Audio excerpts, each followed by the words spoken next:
Hello সবাইকে, পুজো উপলক্ষে আমাদের ননাস আমাদের দুই জাকে কি শাড়ি গিফট করলো, চলো তোমাদেরকে সেগুলোই দেখাই। এই দেখো পার্সেল চলে এসেছে। আর এই যে দেখো, এই শাড়ি কি শাড়ি বলতে পারো? হ্যাঁ হ্যাঁ, এগুলো হচ্ছে বেগমপুরি শাড়ি, একদম কটন, খুব সফট আর খুবই সুন্দর দেখতে। আর এই ব্লু শাড়িটা কার, কিছু গেস করতে পারছো কি?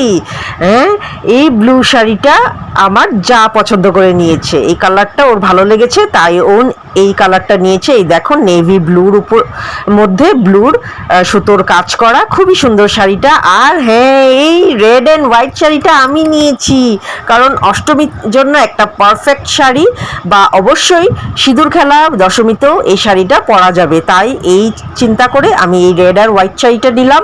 কেমন হয়েছে তোমরাও একটু বলো, খুব সফট আর খুব আরামদায়ক শাড়িগুলো, তোমরা একটু কমেন্ট করে বলো কেমন হয়েছে।